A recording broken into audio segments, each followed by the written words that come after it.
Hello student, आज हिंदी का बहुत इंपॉर्टेंट क्वेश्चन आप लोग के सामने मैं लेके आया हूं। आप जो कि बोर्ड एग्जाम के लिए बहुत ही इंपॉर्टेंट है। आप लोग इसे अच्छे से ध्यान से देखिएगा और इसको लर्न भी कर लीजिएगा। ये सारे क्वेश्चन बोर्ड एग्जाम में कई बार आए गए हैं, तो ये आप सभी के लिए बहुत ही इंपॉर्टेंट है। तो चलिए स्टार्ट करते हैं आज की क्लास और देखते हैं कुछ हिंदी के महत्वपूर्ण प्रश्न। हमारा पहला क्वेश्चन है, रानी केतकी की कहानी के लेखक कौन है। पहला क्वेश्चन हमारा है, रानी केतकी की कहानी के लेखक कौन है।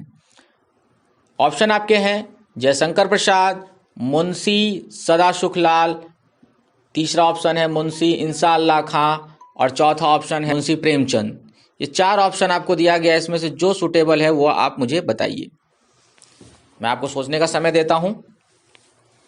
आप लोगों ने सोच लिया होगा। इसका राइट आंसर है ऑप्शन नंबर सी, मुंशी इंसाअल्लाह खां। ठीक है, एग्जाम में क्वेश्चन ऐसे ही पूछ सकता है कि मुंशी इंसाअल्लाह खां की निम्नलिखित में से कौन सी रचनाएं हैं, तो ये ऑप्शन हो सकता है। तो आप इसको टिक लगा लीजिएगा कि रानी केतकी की कहानी किसने लिखा, मुंशी इंसाअल्लाह खां ने। और मुंशी इंसाअल्लाह खां ने क्या लिखा है, तो रानी केतकी की कहानी। ठीक है, चलिए नेक्स्ट क्वेश्चन देखिए। तो नेक्स्ट क्वेश्चन हमारा है कि आनंद कादम्बनी पत्रिका के संपादक कौन थे। आनंद कादम्बनी पत्रिका के संपादक कौन थे। पहला ऑप्शन है प्रताप नारायण मिश्र, दूसरा है बालकृष्ण भट्ट, तीसरा है बद्री नारायण चौधरी प्रेमघन और चौथा ऑप्शन है सरदार पूर्ण सिंह। ठीक है, आपको ऑप्शन दिख रहा होगा, आपको समझ में आ गया आंसर कौन सा है। तो इसका भी आंसर सी ही है, बद्री नारायण चौधरी प्रेमघन। ये एग्जाम में बहुत बार पूछा गया है, तो इसको आप लोग अच्छे से दिमाग में रखिएगा। नेक्स्ट क्वेश्चन हमारा आता है, हिंदी प्रदीप के संपादक कौन थे। तो हिंदी प्रदीप के संपादक कौन थे, तो ऑप्शन है प्रताप नारायण मिश्र, बालकृष्ण भट्ट, राधाचरण गोस्वामी और बद्री नारायण चौधरी प्रेमघन। ठीक है, तो आप इसको ध्यान से देख लीजिए, हिंदी प्रदीप के संपादक कौन थे। तो बहुत सारे बच्चों को पता हो गया होगा, जिन बच्चों को नहीं पता है वो देख लेंगे कि हिंदी प्रदीप के संपादक थे ऑप्शन नंबर ख, यानी बी ऑप्शन नंबर जो है बालकृष्ण भट्ट। हिंदी प्रदीप के संपादक कौन थे, बालकृष्ण भट्ट। इसको आप अच्छे से लर्न कर लीजिएगा। ठीक है, चलिए नेक्स्ट क्वेश्चन पर बढ़ते हैं हम लोग। ब्राह्मण पत्रिका के संपादक कौन थे। ब्राह्मण पत्रिका के संपादक कौन थे, ऑप्शन है बालकृष्ण भट्ट, प्रताप नारायण मिश्र, बद्री नारायण चौधरी प्रेमघन और चौथा ऑप्शन है प्रेमचंद। तो इसको आप दिमाग लगाइए, अच्छे से इसको समझिएगा। तो आपको समझ में आ गया होगा कि ब्राह्मण पत्रिका के संपादक जो थे वो प्रताप नारायण मिश्र हैं। ठीक है, इसको दिमाग में अच्छे से बैठा है, क्योंकि ये एग्जाम में कई बार पूछा गया है। तो कंफ्यूजन आप लोग के दिमाग में एकदम न रहे कि ब्राह्मण पत्रिका के संपादक कौन थे, तो प्रताप नारायण मिश्र। क्लियर है सभी को। नेक्स्ट क्वेश्चन की ओर हम लोग बढ़ते हैं और हमारा नेक्स्ट क्वेश्चन है, नागरिक प्रचारणी सभा की स्थापना किसने की। ऑप्शन है आपके पास श्याम सुंदर दास ने, रामचंद्र शुक्ल ने, संपूर्णानंद ने और हजारी प्रसाद द्विवेदी जी ने। तो चारों ऑप्शन को ध्यान से देखिए, आप लोग सोचिए और बताइए फिर। चलिए ठीक है, आप लोगों ने सोच लिया होगा। देखिए मिलाइए कि आपका आंसर सही है या नहीं सही है। तो क्वेश्चन हमारा था कि नागरिक प्रचारणी सभा की स्थापना किन्होंने की। तो इसका आंसर पहला है श्याम सुंदर दास जी ने, क्योंकि श्याम सुंदर दास जी ने क्या है, नागरिक प्रचारणी सभा की स्थापना की है। क्लियर हो रहा है सभी का। तो ये सब काफी इंपॉर्टेंट क्वेश्चन है, मैं पहले ही बता चुका हूं, इसको आप लोग एकदम अच्छे से लर्न कर लीजिएगा। नेक्स्ट क्वेश्चन हमारा दिया, देखिए इसको, पथ के साथी की रचना किस विधा की गई है। मतलब आपको बताना कि पथ के साथी की रचना किस विधा में की गई है। ऑप्शन है उपन्यास, कहानी, जीवनी या संस्मरण।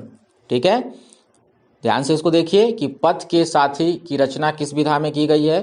तो इसके चार ऑप्शन आपके सामने दिख रहे होंगे, आप लोग ध्यान समझ के बताइए। तो इसके जो राइट आंसर है वो लास्ट वाला आंसर है, जो कि आपको दिख रहा होगा, संस्मरण, यानी चौथा ऑप्शन जो है इसका राइट है। तो इसको याद रख लीजिएगा कि पथ के साथी की रचना किस विधा में की गई है, तो संस्मरण में की गई है। ठीक है, चलिए नेक्स्ट क्वेश्चन हम देखते हैं। नेक्स्ट क्वेश्चन है कि चिंतामणि किस लेखक के निबंधों का संग्रह है। ठीक है, चिंतामणि किस लेखक के निबंधों का संग्रह है, या फिर इसी क्वेश्चन को एग्जाम में ऐसे भी पूछा जाता है कि चिंतामणि के रचनाकार कौन है। ऑप्शन आपके सामने है, देखिए।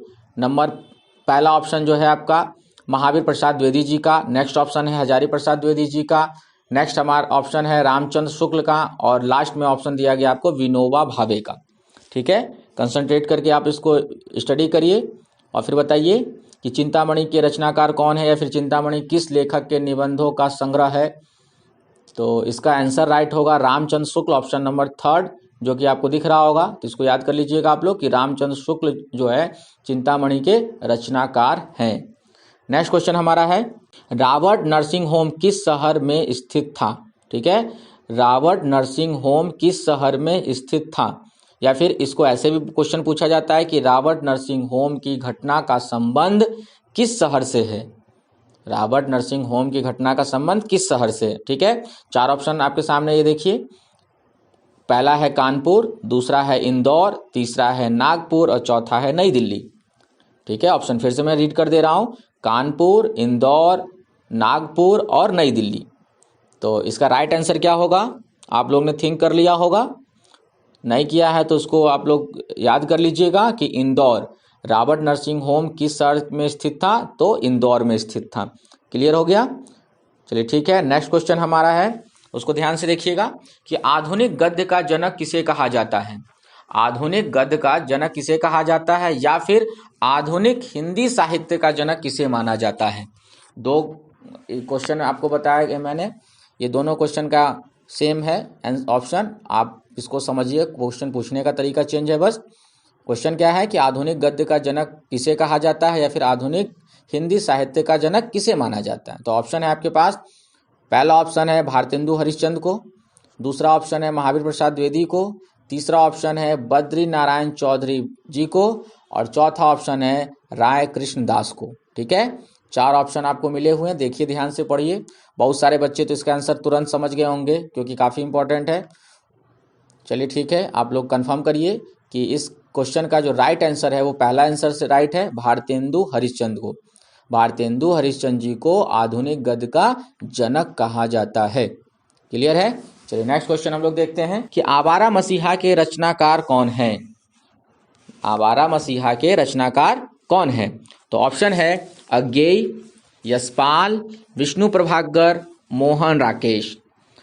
ठीक है, तो ऑप्शन देखिए आप लोग ध्यान से। तो इसका राइट आंसर क्या होगा, तो इसका राइट आंसर होगा Vishnu Prabhakar ji, option number C. आवारा मसीहा के रचनाकार कौन है, विष्णु प्रभाकर जी। ठीक है, नेक्स्ट क्वेश्चन हम लोग देखते हैं। तो नेक्स्ट क्वेश्चन हमारा है, कल्प वृक्ष के लेखक कौन है। कल्प वृक्ष के लेखक कौन है। तो ऑप्शन है आपके जयशंकर प्रसाद, भगवती चरण वर्मा, शिव प्रसाद सिंह और वासुदेव शरण अग्रवाल। ठीक है, पहला ऑप्शन है जयशंकर प्रसाद, दूसरा ऑप्शन है भगवती चरण वर्मा, तीसरा ऑप्शन है शिव प्रसाद सिंह और चौथा ऑप्शन है वासुदेव शरण अग्रवाल। क्वेश्चन क्या था, कल्प वृक्ष के लेखक कौन है।